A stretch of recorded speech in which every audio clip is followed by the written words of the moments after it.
저희 회사는 수면과 건강이고 수면건강연구소 이렇게 두 개를 갖고 있습니다. 수면건강연구소는 이제 정부에서 이제 인증한 연구소기도 하고요. 우리 사명은 꿀잠을 선물하자는데 그냥 꿀잠이 아니고 목숨이 편안한, 이 목숨이란 데에 우리가 하고 있는 이 핵심적인 내용이 다 들어있더라고요. 우리가 쉽게 생각하면 목숨이 하면 생명이라고 하지만 우리는 목과 숨으로 나눕니다. 그 중에서 우리가 주로 다루는 게 숨이죠. 숨. 우리가 죽을 때 숨이 멎었습니다 라고 하면은 인생이 끝난 거잖아요. 이 숨에 대해서 할 겁니다.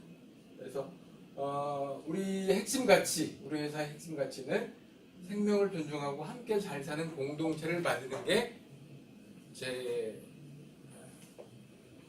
핵심적인 이 일을 하고 있는 의미입니다. 그래서 어떻게 하냐? 서로 생명을 함께 존중하자. 그래서 생명 존중, 상생, 셀프케어, 그리고 새로운 직업을 한번 만드는 것도 큰 의미가 있겠다.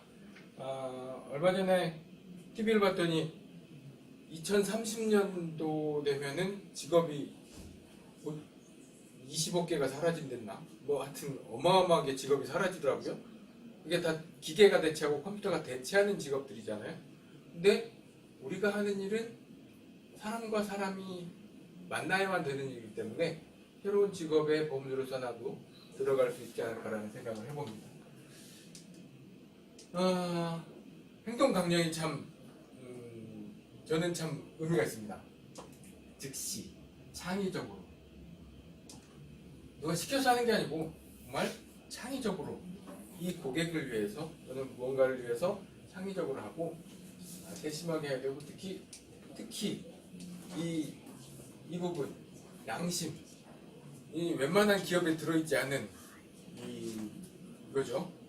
회사 행동 강령에 양심을 집어넣는 기업은 별로 없어요.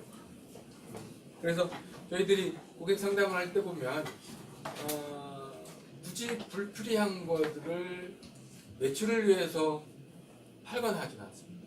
필요한 것이 그 사람에게 가야 의미가 있지, 회사가 성장하겠다고 누군가를 속인다거나 누군가를 밟는다거나, 그거는 정말 양심적인 짓이 아니라고 생각을 합니다. 그래서 양심적인 경영을 하는 것도 큰 의미가 있고, 그래서 함께 상생하는 그 의미가 저는 되게 좋다고 생각합니다. 그리고 제가 이 일을 하고 있는 정말 좋은 이유, 재미있고 유익하고 돈이 되는데요. 그 중에서 제일 좋은 게 유익한 일입니다. 우리 사람을 살린 일이니까, 사람의 건강을 지켜주는 일이고 건강을 증진시켜주는 일입니다.